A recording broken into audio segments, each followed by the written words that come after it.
नांदेड जिल्ह्यातील नायगाव शहरात प्रसिद्ध आणि मानाचा गणपती म्हणून ओळख असलेल्या गणपतीची भाविकांकडून दररोज मनोभावे पूजा, आरती आणि अभिषेक केला जातोय। नवसाला पावणारा गणपती म्हणून तालुक्यातून अनेक भाविक गणपतीच्या चरणी नवस करत असतात आणि ते पूर्ण होतात, अशी भाविकांमध्ये मोठी श्रद्धा आहे। या मानाच्या गणपतीचा पूजेचा मान गेल्या 50 वर्षांपासून चव्हाण परिवाराकडे आहे। या गणपतीची प्राणप्रतिष्ठा जिल्ह्याचे लोकप्रिय खासदार रवींद्र पाटील चव्हाण यांच्या शुभ हस्ते करण्यात आली। त्यानंतर गेल्या 10 दिवसांपासून या ठिकाणी विविध सामाजिक उपक्रम राबविण्यात येत आहेत।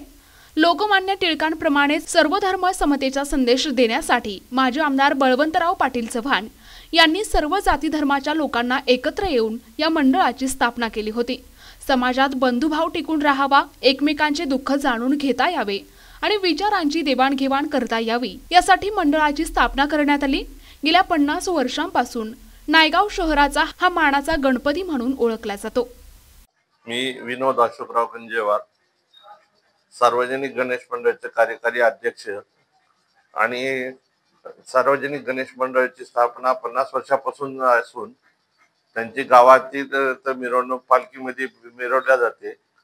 आमचा गणपती सार्वजनिक गणेश मंडळाचा जरी असला तरी भावना नवसाला पावणारा गणपतीची भावना अशा पद्धतीची आहे। अख्ख्या सगळेजण नवस करतात आणि त्यांचा नवस इच्छापूर्ती झाल्याच्या नंतर जे काही नवस बोललेलं आहे ते नवस त्यांनी पुन्हा दुसऱ्या वर्षामध्ये त्यांचा जे नवस पेटल्याच्या नंतर गणपतीला संकल्पना सोडतात होतं। अख्ख्या गणपतीची पालखी ही दिवसभरामध्ये पूर्ण गावामधून सगळ्याच्या घरासमोर फुटते आणि प्रत्येक घरचं नारळ फुटल्या जाते आणि रात्री 8 वाजल्यापासून संध्याकाळी 12 वाजेपर्यंत इथं भंडारा चालते आणि भजनी मंडळाचा कार्यक्रम जोरात होतो। आमच्या गणेश मंडळाचे विशेष म्हणजे आम्ही डीजे लावत नाही आणि डीजे मुक्त गणपती, ध्वनी प्रदूषण अशा पद्धतीने असं कोणताही मोठ्या पद्धतीने आवाज, कर्कश आवाज करत नाही आणि गावात अख्ख्या पूर्ण गावानं मिरवणूक निघते।